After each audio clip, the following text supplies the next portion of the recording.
नमस्कार, मैं संजीत कुमार। आप सभी के बीच जीनियस क्लास में हार्दिक अभिनंदन है।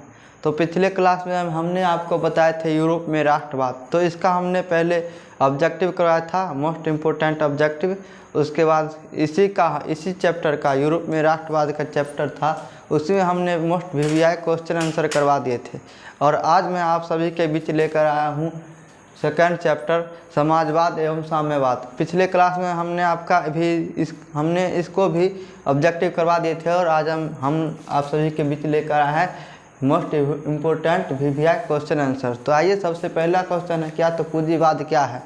तो पूंजीवाद क्या है, तो पूंजीवाद में उत्पादन के जो जितना भी साधन होता है जिसका स्वामित्व पूंजीवाद में उत्पादन के साधन का स्वामित्व, जिसको हम बोलते हैं ज़मीनी कागजात या फिर घर भूमि, उसका अपना रसीद होता है या फिर निजी व्यक्ति वो सभी का रसीद अपने पास होता है, वही क्या कहलाता है, वही। और निजी कंपनी में जो अपना काम करता है उसी को हम क्या कहते हैं, पूंजीवाद। और इसका मुख्य उद्देश्य क्या होता है, तो इसका मुख्य होता है अधिक से अधिक लाभ कमाना। इसके शॉर्ट तरीके से अगर हम इसका जानेंगे डिफिनेशन, तो डिफिनेशन ये होता है कि पूंजीवाद में उत्पादन के सभी साधनों का स्वामित्व निजी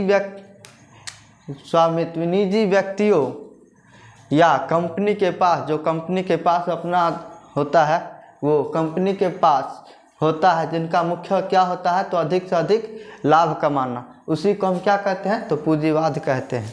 उसके बाद है अगला क्वेश्चन कि खूनी रविवार की घटना क्या थी, या खूनी रविवार की घटना कब घटी। तो खूनी रविवार की घटना 9 जनवरी 1905 ईस्वी को घटी। कब घटी, तो 9 जनवरी 1905 ईस्वी को। इस घटना में लोगों के समूहों द्वारा, जैसे कि कोई भीड़ हुआ, उसी मतलब जो घटना हुई, तो जो भीड़ में जो लोगों के समूह था, जितना भी लोग था, उन्होंने एक नारा लगाया। कौन सी नारा लगाया, तो उन्होंने एक नारा लगाया, रोटी दो रोटी दो। इन्होंने रोटी दो का नारा लगाया, क्योंकि उस समय वहाँ के जब यह घटना हो रही थी, तो वहाँ जो भूख से या तड़पते हुए जो लोग थे या बच्चा लोग थे, तो वो सभी को भूख लगा हुआ था, इसलिए उन्होंने रोटी दो के नारा लगाया। इस नारे के बाद क्या हुआ, तो सड़कों पर जो प्रदर्शन कर रहे थे सभी लोग, ये सभी प्रदर्शन करते हुए जो वहाँ के शासक था सेंट पीटर्सबर्ग, कौन था, तो सेंट पीटर्सबर्ग के महलों की ओर जा रहा था, उसके महलों को ओर जा रहा था। परंतु वहाँ का जो शासक था, जार को हम लोग क्या कहते थे, तो शासक कहते थे। तो वहाँ के जो शासक था, उन्होंने अपनी सेना को आदेश दिया कि इन सभी लोगों पर गोली चलवा दो। तो परंतु ये जार था, उन्होंने सेना को आदेश दिया कि गोली चला दो। इन्होंने निहत्थे किसको कहते हैं, जो बिना हथियार के रहते हैं, उसको हम क्या कहते हैं, निहत्थे। तो इन्होंने निहत्थे लोगों पर गोलियां बरसाई, जिसमें हजारों लोग क्या हो गए, तो हजारों लोग मारे गए। और इसी घटना को हम खूनी रविवार या लाल क्रांति के नाम से जाने जाते हैं। तो यही था खूनी रविवार और लाल क्रांति। उसके बाद अगला क्वेश्चन क्या है, तो अगला क्वेश्चन है अक्टूबर की क्रांति कब घटी थी, या अक्टूबर की क्रांति क्या था। तो आइए जानते हैं अक्टूबर की क्रांति क्या था। तो अक्टूबर की क्रांति, इसे हम क्या कहते हैं, अक्टूबर की क्रांति को हम बोल्शेविक क्रांति, लाल क्रांति या फिर खूनी रविवार, ये इसी क्रांति को हम कहते हैं। किस क्रांति को, तो अक्टूबर की क्रांति को। इसको हम बोल्शेविक क्रांति, लाल क्रांति या अक्टूबर की क्रांति के नाम से जानते हैं। यह क्रांति कब घटी थी, या यह घटना कब घटी थी, तो यह घटना 25 अक्टूबर 1917 ईस्वी, कब, 25 अक्टूबर 1917 ईस्वी को घटी थी। और यह रूसी क्रांति का सबसे बड़ी घटना भी थी।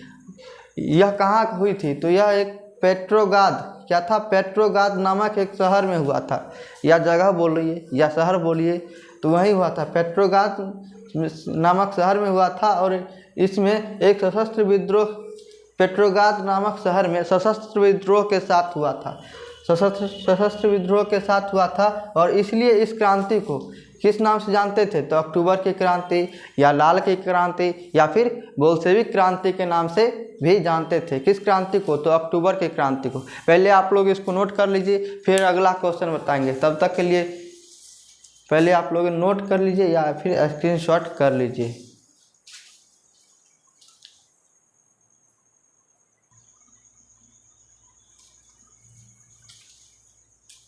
उम्मीद कर लिए होंगे कि आप लोग लिख लिए होंगे या स्क्रीनशॉट ले लिए होंगे। तो आइए अगला क्वेश्चन देखते हैं। अगला क्वेश्चन क्या है? तो अगला क्वेश्चन है सर्वहारा वर्ग क्या है?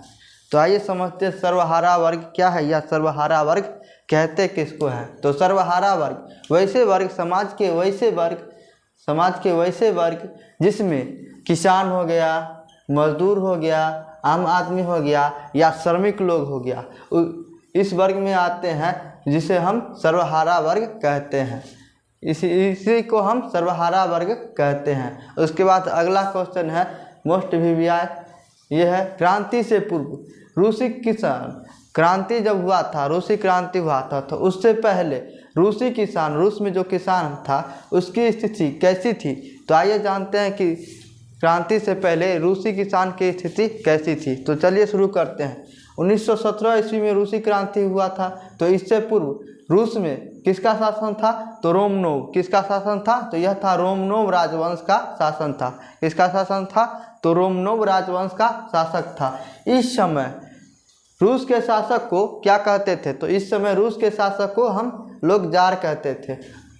रूस के शासक को हम लोग जार कहते थे।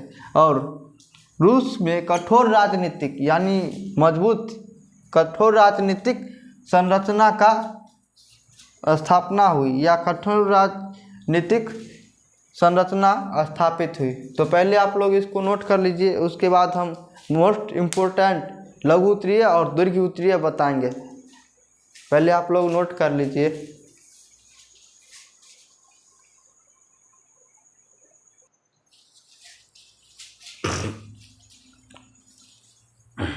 हेलो दोस्तों, उम्मीद करते हैं कि आप लोग पिछले जो क्वेश्चन बताए थे उसको आप नोट कर लिए होंगे या फिर स्क्रीनशॉट ले लिए होंगे।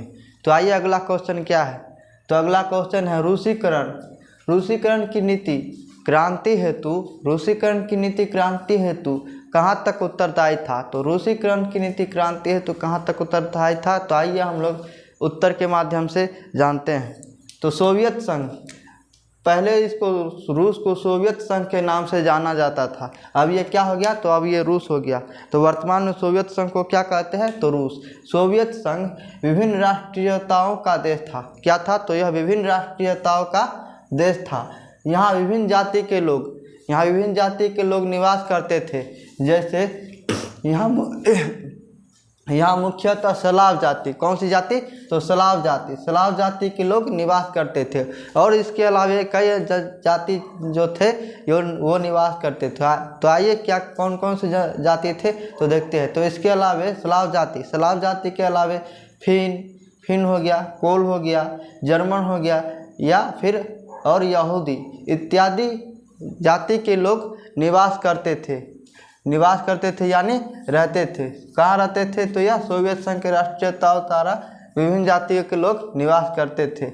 और इनकी भाषा और संस्कृति, इनकी जो भाषा थी, बोलचाल की भाषा और संस्कृति, रहन सहन, वह अलग अलग थी। खान पान, पहनावा, ये सब हो गया इनकी रहन सहन या संस्कृति। इसकी बोलचाल यानी भाषा और संस्कृति अलग अलग थी। लेकिन जार निकोलस द्वितीय यह कौन था? तो यह रूस के शासक था। और यहाँ के शासक को क्या कहते थे? तो यहाँ के शासक को हम लोग जार कहते थे। तो जो था रूस के शासक कौन था? तो जार निकोलस द्वितीय द्वारा रूसीकरण की नीति अपनाई गई। कौन सी नीति अपनाई गई? तो रूसीकरण की नीति अपनाई गई। और जिसके कारण जब रूसीकरण की नीति अपनाई गई तो इसके कारण लोगों में, जो वहाँ के लोग रहते थे या फिर वहाँ के जितने लोग रहते थे, जैसे हो गया स्लाव जाति के लोग, फिन जाति के लोग, कोल जाति के लोग या यहूदी जाति के लोग, जितने भी लोग थे वो सभी लोगों में क्या व्याप्त हुआ? तो असंतोष की भावना प्रकट हुई या असंतोष व्याप्त हुआ, जो आगे चलकर क्या हुआ? तो जो आगे चलकर रूसी क्रांति का कारण बन गया। क्या बन गया? तो रूसी क्रांति का कारण बन गया। पहले आप लोग इसको नोट कर लीजिए, फिर आगे बताएंगे। तो चलिए पहले नोट कर लीजिए या स्क्रीनशॉट ले लीजिए।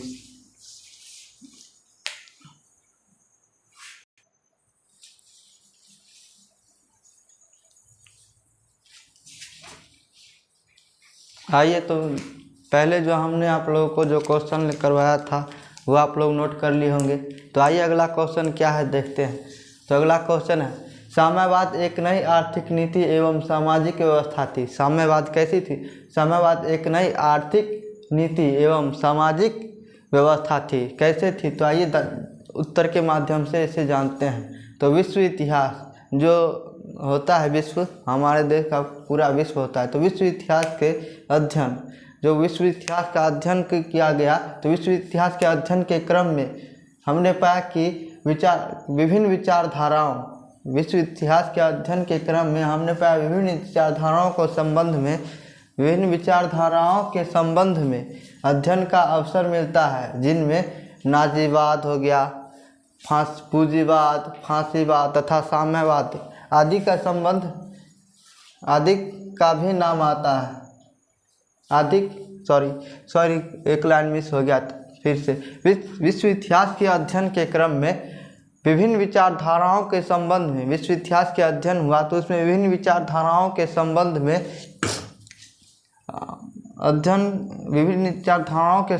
अध्ययन का अवसर मिला, जिनमें नाजीवाद, पूंजीवाद, फांसीवाद और साम्यवाद आदि के संबंध में अध्ययन का अवसर मिला। इसी क्रम में साम्यवाद का भी नाम आता है। तो साम्यवाद जो था यह कब था? तो साम्यवाद कार्ल मार्क्स के बाद, जब कार्ल मार्क्स का जन्म हुआ उसके बाद के, कार्ल मार्क्स के बाद के समाजवादी विचारधाराओं, मतलब कार्ल मार्क्स के जन्म के बाद के समाजवादी विचारधाराओं को साम्यवाद के नाम से जाना गया। इसी को हम साम्यवाद कहते हैं। तो पहले आप लोग इसको नोट कर लीजिए, उसके बाद अगला क्वेश्चन बताएंगे।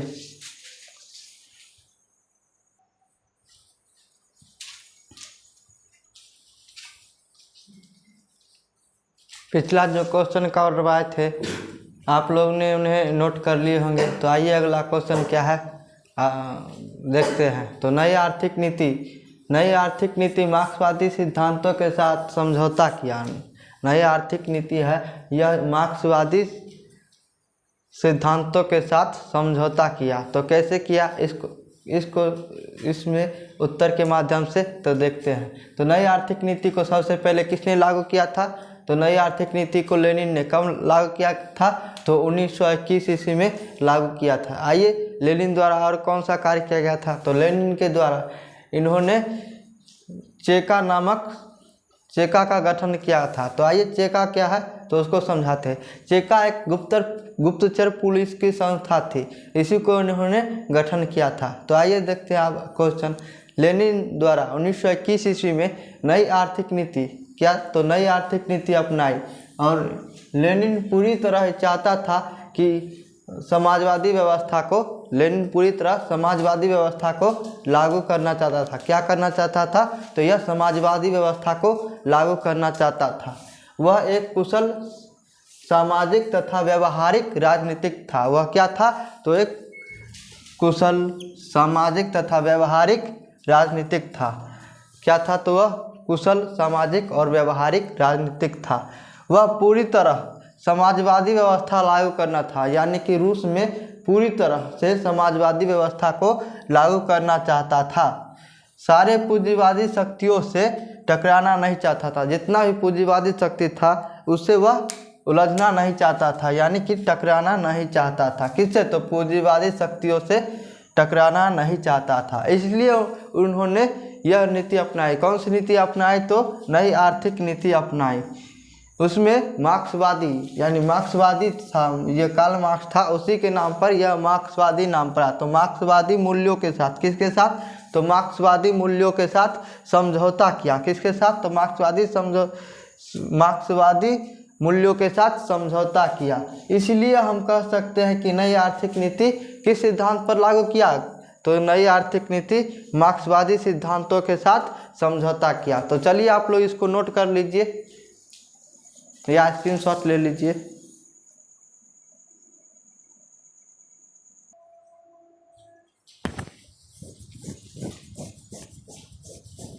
आइए तो पिछले जो हमने क्वेश्चन करवाए थे वो आप लोग नोट कर लिए होंगे। तो आइए अगला जो क्वेश्चन है करवाने जाने वाले हैं, यह मोस्ट इम्पोर्टेंट क्वेश्चन है। इसमें आप 1000 भी टिक लगा लीजिएगा फिर भी यह एग्जाम में आएगा।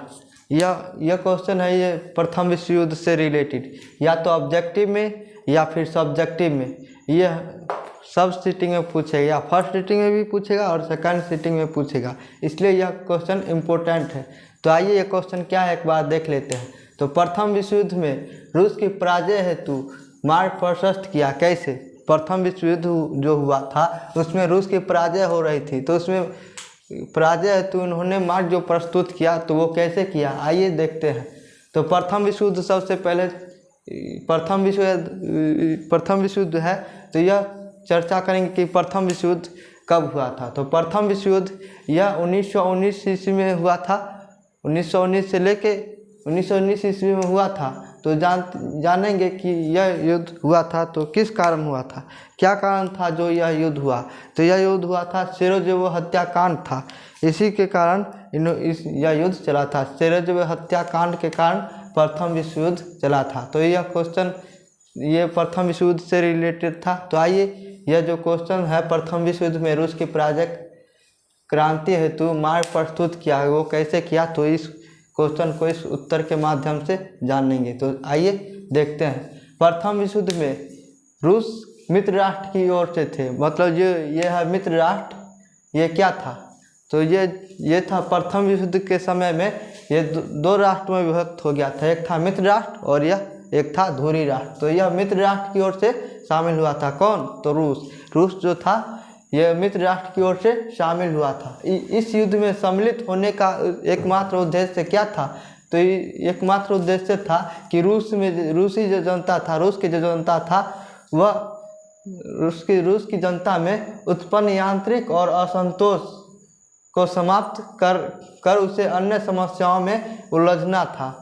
मतलब ये जो था यह अपने असंतोष जो लगातार प्रथम विश्व युद्ध से पहले रूस जो था बहुत युद्ध लड़ा, लेकिन उसमें लगातार हार हो रहा था, इसलिए रूस की जनता में असंतोष व्याप्त हुआ था। इसी समस्या को निपटने के लिए यह मित्र राष्ट्र की ओर से शामिल हुआ था। लेकिन इस युद्ध में रूसी सेना को लगातार हार हो रही थी। क्यों हार हो रही थी, तो आइए जानते हैं। क्योंकि उसके पास न तो अच्छे हथियार थे। आपको पता है जब आप किसी युद्ध में जाइएगा तो आपके पास हथियार रहेगा नहीं, या अच्छा हथियार नहीं रहेगा नहीं, तो आप युद्ध में हारेंगे ही। तो उसके पास हथियार नहीं थे और ना ही अच्छा परिणाम था। परिणाम रहेगा कैसे, क्योंकि उसके पास हथियार रहेगा नहीं तो परिणाम बुरा ही होगा कि युद्ध में हारना तय है। तो उसके पास अच्छा परिणाम भी नहीं था, जिसके कारण जनता में असंतोष की भावना उत्पन्न हुई। जनता में कैसी भावना उत्पन्न हुई, तो असंतोष की भावना उत्पन्न हुई, जो आगे चलकर रूसी क्रांति के नाम से जाना गया या रूसी क्रांति के नाम से व्याप्त हुआ। अतः हम कह सकते हैं कि प्रथम विश्व युद्ध में रूस की पराजय की मार्ग प्रशस्त किया। तो पहले आप लोग इसको नोट कर लीजिए, उसके बाद आगे बताएंगे।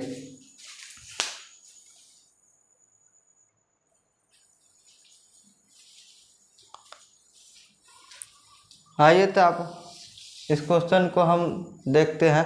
पिछले जो क्वेश्चन दिए होंगे वो आप लोग नोट कर लिए होंगे या स्क्रीनशॉट ले लिए होंगे। तो आइए यह क्वेश्चन जो दिया यह भी मोस्ट इम्पोर्टेंट क्वेश्चन है। यह भी हर एग्जाम में आएगा, या तो फर्स्ट सिटिंग में या सेकेंड शिफ्ट में, लेकिन यह भी क्वेश्चन आएगा। तो आइए क्वेश्चन क्या है तो एक बार देख लेते हैं। तो रूसी क्रांति के कारणों की विवेचना करें।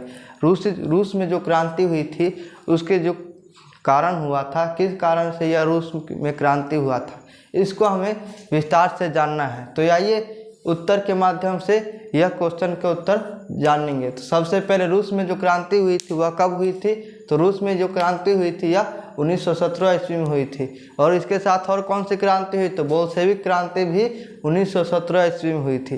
तो आइए चलिए शुरू करते हैं। 1917 ईस्वी में रूस में बोल्शेविक क्रांति या रूसी क्रांति हुई थी, जिसके निम्नलिखित कारण थे जो इस प्रकार है। तो आइए पहले कौन कौन से कारण हैं जान लेते हैं। सबसे पहले कौन सा है, तो सबसे पहला है राजनीतिक कारण। मतलब रूस में जो पहला हुआ था वह राजनीतिक कारण से रूस में रूसी क्रांति हुई। तो राजनीतिक कारण क्या था, एक बार देख लेते हैं। रूसी क्रांति के समय रूस के शासक कौन था? तो रूसी क्रांति के समय रूस का शासक, जिन्हें हम जार कहते थे, तो उसका नाम था जार निकोलस द्वितीय। कौन था रूसी क्रांति के समय रूस का शासक? तो जार निकोलस द्वितीय था, जो निरंकुश शासन था। कैसी शासन था? इसकी शासन व्यवस्था कैसी थी? तो यह एक निरंकुश शासन था, जिसको जनता की स्थिति, मतलब जनता क्या कर रहा है, उसका क्या कैसा हाल चाल है, उससे वह कोई मतलब नहीं रखता था। मतलब जो राजा था जार निकोलस द्वितीय, उसे जनता के हितों की कोई मतलब नहीं था। वह जनता की कोई परवाह नहीं करता था, उसकी देखरेख नहीं करती थी। और जनता को उसके शासक पर भ्रष्ट उत्पादनी राष्ट्र पुतिन का प्रभाव था। कैसा प्रभाव था जनता को? तो जनता को जो शासक पर कैसा प्रभाव था, जब वह देख रेख नहीं करेगा तो वह अपने अंदर अधिक महसूस करेगा न कि राजा कैसा है, जो हमने उसे राजा बना दिया, लेकिन वह हमारे बारे में कोई परवाह नहीं करता था। तो इसलिए जनता उसको भ्रष्ट उत्पादनी राष्ट्र पुतिन का प्रभाव था।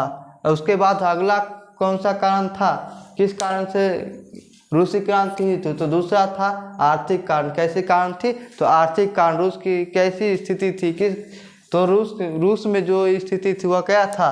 तो रूस में जब क्रांति हुई थी, उससे पहले जो रूस कई सारे युद्ध लड़े, उसमें वह युद्ध नहीं जीत पा रहे थे, मतलब युद्ध हार रहा था। क्यों हार रहा था? तो बता ही दिए थे कि उसके पास हथियार अच्छा नहीं था, जिसकी वजह से वह युद्ध में लगातार हार रहा था। उसके आर्थिक कमजोरी हो रहा था, उसका जो कमजोरी था वह ठीक ठाक नहीं था। तो लगातार जो युद्ध में भाग लेने के कारण, कई सारे युद्ध में भाग लिया, जिसके कारण भाग लेने के कारण वह दोषपूर्ण या भू राजस्व व्यवस्था के कारण रूस की आर्थिक स्थिति, रूस की जो स्थिति थी वह कैसी थी? तो सही नहीं थी। उस पर क्या था? तो उस पर विदेशी राष्ट्रों का कर्ज था। जो विदेशी राष्ट्र, जो कई राज्यों से जो कर्ज लिया था, वह बढ़ता जा रहा था। विदेशी राष्ट्रों का कर्ज लगातार बढ़ जाने के कारण रूस में रूसी क्रांति उत्पन्न हुई।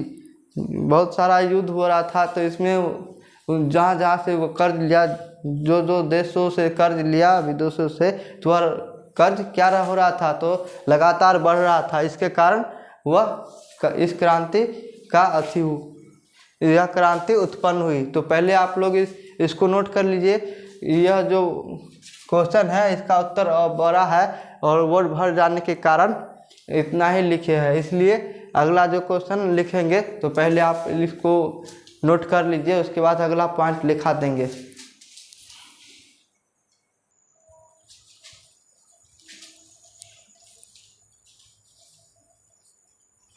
आइए हम लोग जानेंगे कि रूसी क्रांति पहले जो हमने लिखाए थे वो आप लोगों ने नोट कर लिए होंगे। तो सबसे पहले मैं माफ़ी मांगना चाहूँगा कि बोर्ड भर जाने के कारण हमने यह क्वेश्चन एक बार में नहीं करवाएं और दूसरी बार में करवाना पड़ा। तो आइए दूसरे पॉइंट तक हमने पीछे बता दिए थे और तीसरा पॉइंट के बारे में समझेंगे। तो तीसरा पॉइंट क्या था जिसके कारण रूसी क्रांति उत्पन्न हुई? तो आइए जानते हैं। तो तीसरा कारण था 1905 ईस्वी में जो हुआ था। 1905 ईस्वी में रूस और जापान का युद्ध हुआ था। तो आइए जानते हैं कि 1905 ईस्वी में रूस और जापान के बीच युद्ध हुआ था, तो क्या कारण से हुआ था? तो चलिए शुरू करते हैं। 1904 से 5 ईस्वी के बीच, 1904 ईस्वी के लास्ट और 1905 ईस्वी के शुरुआती समय में रूस और जापान के साथ युद्ध हुआ था, जिसमें वह रूस की हार हुई थी और जिसमें जापान जैसे छोटे देश, जापान जो था वो रूस से काफ़ी छोटा था, लेकिन फिर भी युद्ध में जापान जीत गया और रूस की हार हुई, क्योंकि वह कई सारे युद्ध हार चुके थे और लगातार जो हार हो रही थी उसके शारीरिक शक्ति और आर्थिक रूप से कमज़ोर हो चुकी थी, जिसके कारण वह जापान जैसे छोटे देशों के साथ युद्ध किया, लेकिन फिर भी वह उनसे हार का सामना करना पड़ा, जिससे जनता को, वहाँ के शासक था रूस के शासक, उसके प्रति कैसी भावना जागी? तो असंतोष की भावना उत्पन्न हुई असंतोष की भावना उत्पन्न हुई। उसके बाद चौथा कारण क्या था, तो रूसी क्रांति हुई थी, उसका चौथा कारण क्या था, तो चौथा कारण था तात्कालीन कारण। पहला क्रांति क्या था, तो पहला क्रांति था राजनीतिक क्रांति। जहाँ वहाँ के शासक अच्छा नहीं था, जो रूस के शासक था जार निकोलस द्वितीय, वह अच्छा नहीं था, वह जनता के प्रति अपना विचार व्यक्त नहीं करता था। जनता कैसे रह रहा है, उसका कैसा रहन सहन है, उससे उसको कोई मतलब नहीं था। और दूसरा कारण था आर्थिक कारण, जो लगातार युद्ध कर रहा था लेकिन फिर भी वह एक भी युद्ध नहीं जीत पा रहा था और उसकी आर्थिक शक्ति कमज़ोर हो चुकी थी, जिसके कारण वह कोई किसी भी युद्ध में उसे हार का सामना करना पड़ता था। उसके बाद तीसरा कारण था जो 1905 ईस्वी में रूस और जापान के बीच युद्ध हुआ, लेकिन जापान जैसे छोटे देशों के बीच उसे हार का सामना करना पड़ा। और चौथा कारण है तात्कालीन कारण। तो आइए समझते हैं कि तात्कालीन कारण किस कारण युद्ध हुआ।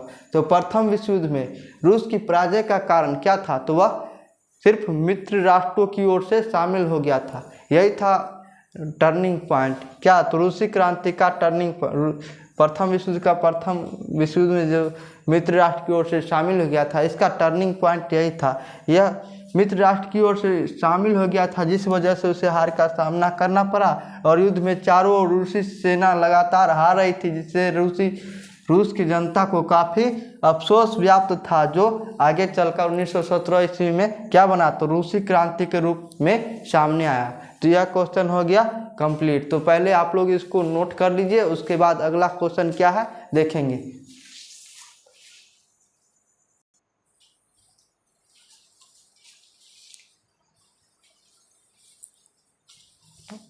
आइए, तो अगला क्वेश्चन क्या है।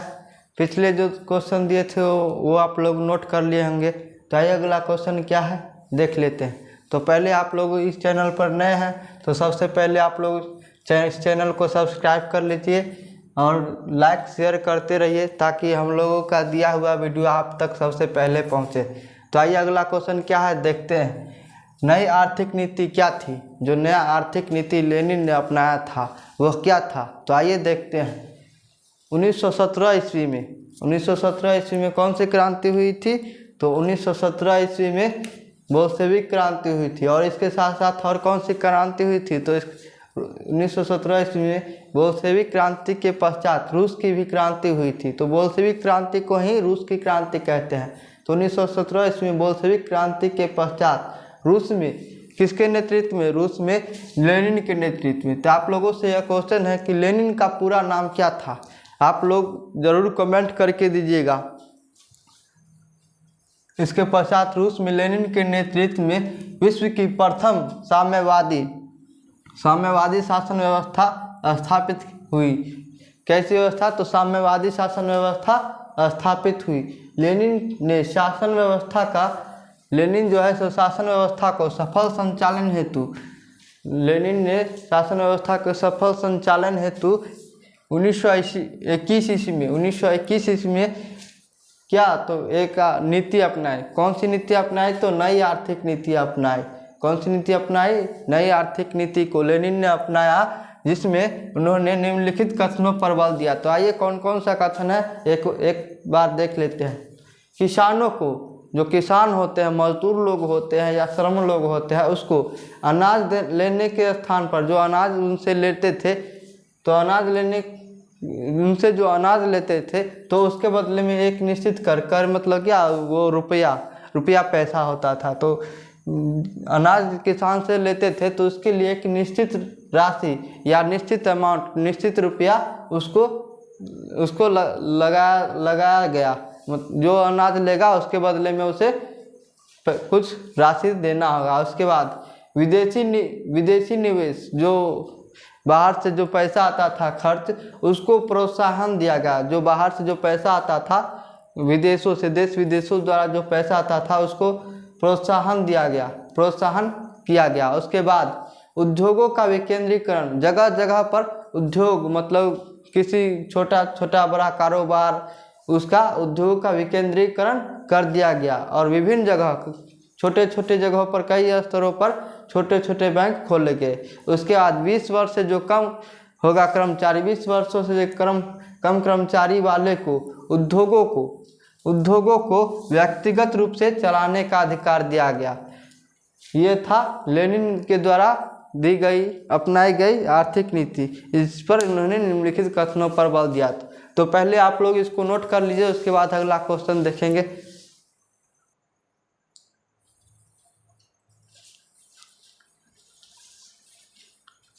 तो आइए आज का लास्ट क्वेश्चन है। पिछले जो क्वेश्चन लिखाए थे वो आप लोगों ने देख लिया होगा।